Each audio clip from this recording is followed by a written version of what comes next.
Omari's hand slid beneath the cloth at Adebayo's waist, slow, certain, like a secret only they shared. Adebayo's breath caught, not from fear, but from the sheer weight of what pressed against him. Their foreheads touched, lips barely apart. "You're not afraid of how much I want you," Omari whispered. Adebayo smiled, flushed and trembling. "Only afraid it won't be enough." Welcome to Folktales by Mwangi, where love is bold, secrets burn, and every story pulls you in. Don't forget to subscribe and stay with us. In a village where words moved faster than the wind, there came a man whose manhood caused more unrest than a drought. His name was Omari. The moment he stepped past the first homestead, it was as if the wind stopped blowing, just to see what would happen next. His manhood, barely hidden under his wrapper, swung like it had its own heartbeat. The cloth tried its best to behave, but even it seemed tired of the effort. There was no hiding it. And truthfully, he didn't try. It wasn't just the women who froze. Even the men turned. Some straightened their backs. Some crossed their legs. A few adjusted their wrappers with a sudden nervous cough. One elder whispered, "This one came to break marriages." Another muttered, "Even my wife's eyes are following it like it owes her money." But the truth, the dangerous silent truth, was this. Some of the men weren't just watching out of jealousy. They were watching out of want. You could see it in the way their eyes lingered too long, in how their mouths dried, and how suddenly some excused themselves from the marketplace, just to breathe. And from under a mango tree, sitting quietly with his legs tucked to the side, was Adebayo, the chief's only son. He was soft in every way, his voice, his walk, his heart. The elders said he should have been born a girl. The girls said he was too beautiful to ignore. But Adebayo never cared for girls. He never said it out loud, but his eyes always said enough. And when Omari passed that tree, Adebayo's eyes moved, slow, curious, unsure, and they stayed on that wrapper just a little too long. Their eyes met. And that's where everything began. Adebayo had never wanted anything so much, or feared anything so badly. Because what do you do when the man your heart wants carries a storm between his legs? Later that evening, when the heat had softened, Omari stopped by the stream. It was the place no one came unless they wanted to be alone. Except Adebayo was already there. He sat half-hidden behind a thick palm tree, pretending to read a piece of papyrus, though he hadn't turned a page in 10 minutes. He had followed him, not with his feet, no. His body stayed still, but his heart had chased Omari across the village, through every glance, every whisper, and every impossible thought he wasn't supposed to have. Then their eyes met. The silence between them cracked like dry earth. "You followed me," Omari said. Adebayo's throat dried up like old clay. He wanted to deny it, but lying to Omari felt like trying to lie to fire while it's already burning you. I was just reading," he said, voice embarrassingly shaky. Omari smirked. He stepped closer. The evening light hit his chest just right, casting shadows on muscle and sweat and that cursed, hypnotizing bulge that moved like it had its own slow heartbeat under his wrapped cloth. Adebayo looked away, too fast. Omari chuckled low. "You should be careful with how you look at me." "Why?" "Because I see everything," Omari whispered, stepping even closer. "And you look like someone who's trying to hide a hunger. But hunger doesn't hide, Adebayo. It waits. It aches." Adebayo's lips trembled. "They say you're dangerous. And what do you say?" He looked up, met his eyes again. "I say, I've never wanted to find out so badly." There it was, the fire, the pull, the madness of wanting something forbidden. Not because it's wrong, but because the world says it is. And just like that, Omari reached down and picked a mango from the ground, ripe, soft, gold like temptation. He handed it to Adebayo, fingers brushing against his. A spark. Not of lust. Not yet. Just possibility. Then Omari turned and walked into the trees, the wrapper swaying with the same disrespectful rhythm, leaving Adebayo holding the fruit, and feeling like he was the one who had been plucked. The next day came too fast. Adebayo barely slept. The memory of Omari lingered like a scent on his skin, heavy, warm, and impossible to wash off. He tried to act normal. He helped his father, the chief, count stored grains. He even nodded politely when the village girls passed by, giggling into their palms. But every time he blinked, he saw that mango, that touch, that voice. So when he walked by the blacksmith's compound and saw Omari sharpening machetes under the shade of the mango tree, shirtless, Adebayo knew he was doomed. Omari didn't even look at him. At first, he worked that blade with smooth, expert strokes. Not fast, no, slow, focused. His strong hands guided the metal against stone like he was sculpting something intimate. Sweat trickled down the line of his jaw, down his chest, disappearing under his wrapper that hung dangerously low.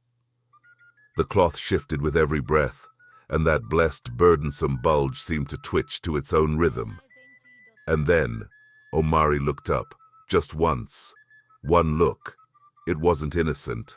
That look said, "I see you, I feel you watching, and I like it."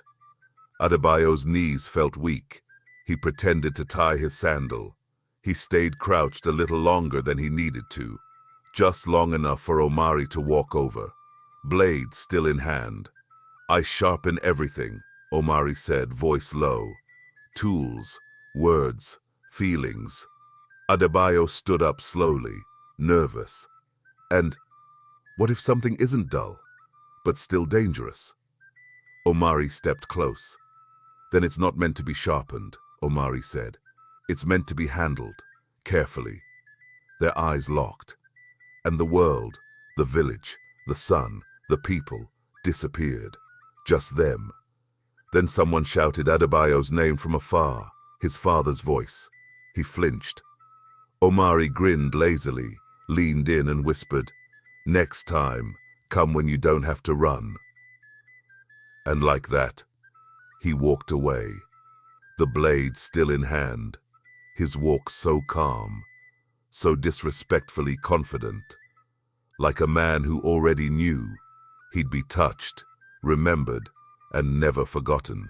Later that night, Adebayo sat near the dying fire, knees drawn close, pretending to poke at ash with a stick, but his eyes flicked every few moments toward the trees. Was he hoping Omari would come out again, or was he terrified he might? Then, like magic, Omari appeared again, but not where Adebayo expected. Not by the fire, not near the dancers. No, he was across the courtyard, standing in front of the village herbalist's hut, talking to Zahara. Zahara, with her coils wrapped in golden thread and a voice that could charm bees out of their hives. She laughed at something Omari said and placed her hand on his chest. Not heavy, not long, but enough to make Adebayo's jaw tighten. Omari didn't pull away. And Adebayo, he just stood, as if his body moved before his pride could stop it. Omari's eyes flicked to him, saw him, and smiled. That same wicked whisper of a smile from earlier, but this time it said something different. "You feel something, don't you? Good, now sit in it." Adebayo turned and left, not because he wanted to, because he knew. Next time, he wouldn't be able to.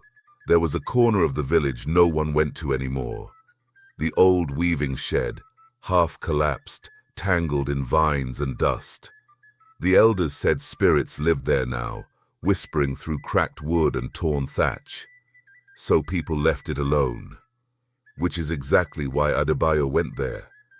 The weight of Omari's smile and Zahara's smirk still clung to his chest like wet cloth.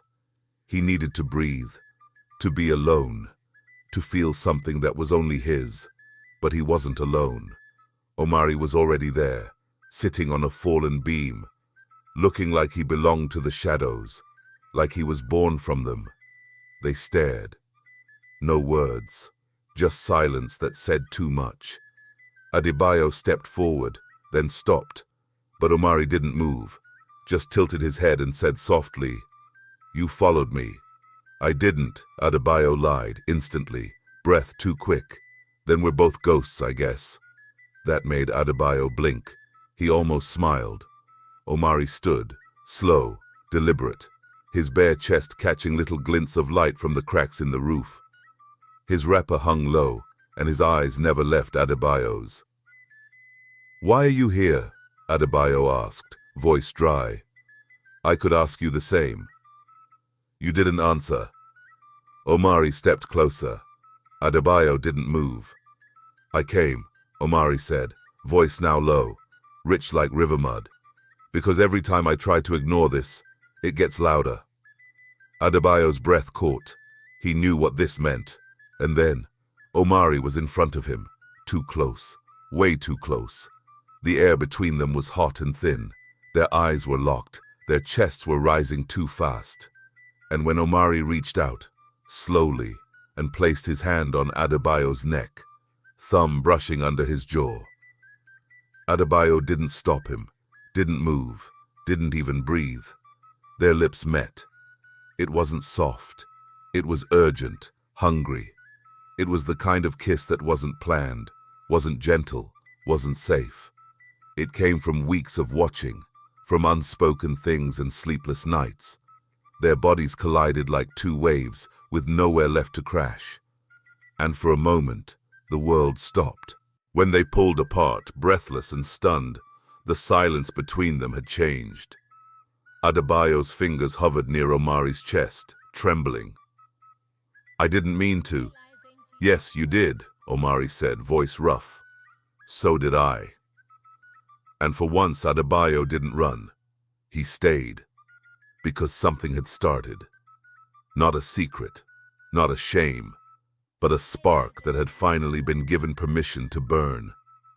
The sun was slow that day, the kind of slow that makes shadows stretch and thoughts wander. Adebayo stood by the riverbank, feet sunk into the cool mud, his hands washing the same cloth for far too long. The rhythm of the water should have calmed him. But his heart, it was loud. Ever since that day, nothing had been the same. He hadn't seen Omari since, not properly, just glimpses. A nod across the fire, a flicker of eyes during morning prayers, but no words, no touch, no breath shared. It was torture. He kept replaying the kiss. Not just the kiss itself, but the moment before. The pause, the tension, the part where Omari had looked at him like he was something rare, like he mattered. Adebayo hadn't told anyone. He was terrified it would break if he spoke it aloud, like glass too thin to carry weight. Suddenly he heard it, the sound of footsteps behind him. He didn't turn, not yet. "I thought you were avoiding me," Omari's voice came, quiet, uncertain. Adebayo smiled to himself, still looking at the water. "And if I was? Then I would have kept walking," Omari replied, "but it would have ruined my whole day." Now Adebayo turned. There he was, Omar. His eyes searched Adebayo's face like a man looking for a place to rest. "I haven't stopped thinking about that night," Adebayo confessed. Omari stepped closer, carefully like one might approach a deer. "Neither have I." There was silence, not awkward, just full. Adebayo swallowed. "I don't know what this is." "It's real," Omari said. "Whatever else it is, it's real." Their eyes locked, and it was like the whole forest exhaled around them. "I keep thinking about the way you said my name," Omari whispered. "That day, after the kiss, it was like you'd never said it before." Adebayo looked down. I hadn't. Not like that. Omari's fingers found his, and when the breeze passed, it carried something new, a promise neither of them could speak yet, but both already believed in. The fire crackled low. Adebayo sat beside his father, the chief, outside the hut, both watching the night breathe. The chief sipped slowly from his calabash, then spoke, not sternly, just curious.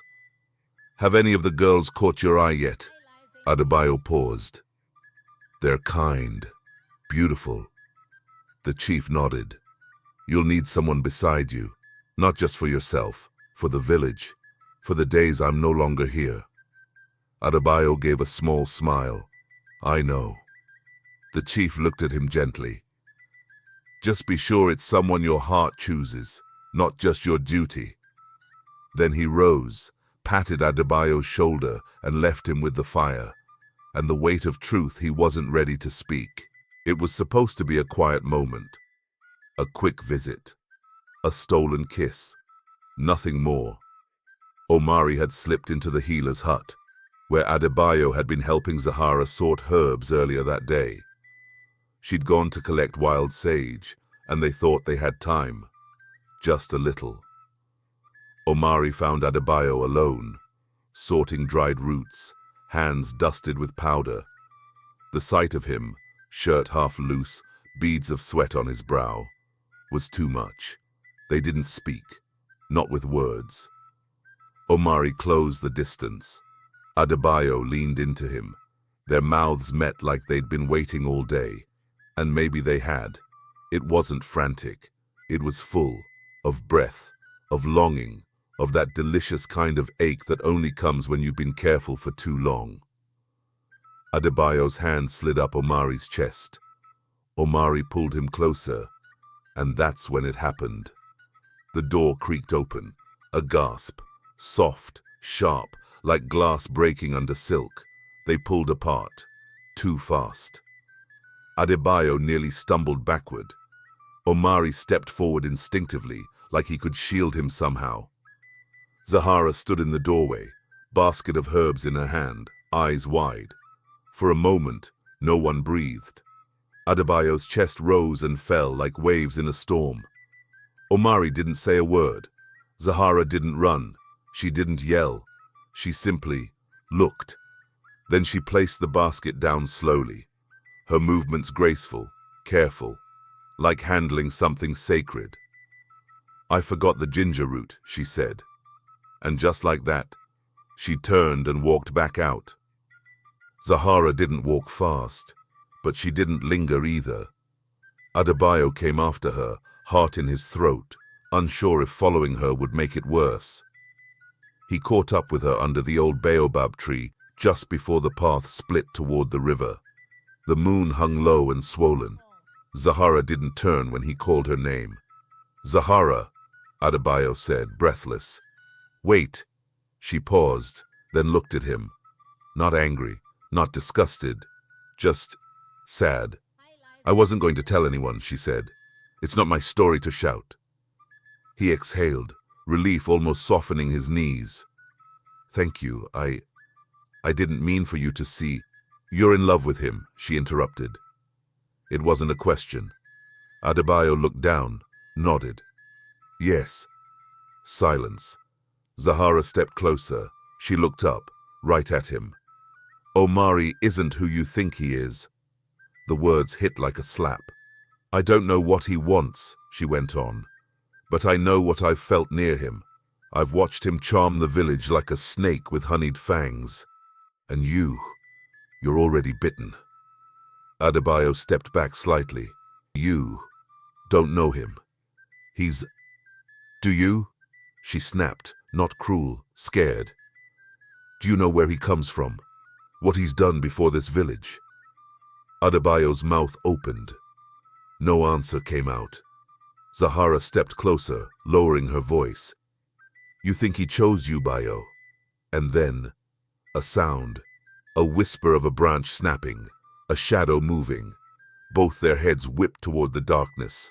Zahara turned pale. We're being watched, she said. The forest around them fell silent, and then, far behind them, faint, almost mist, a laugh, low, too calm. Zahara grabbed Adebayo's wrist. "Go home. Don't speak to him tonight. Lock your door." Adebayo shook his head, confused. "Zahara, you're scaring me." "I should be." She turned and disappeared into the trees before he could stop her. And Adebayo was left alone, heart racing, throat dry, the moon now feeling too close, too bright.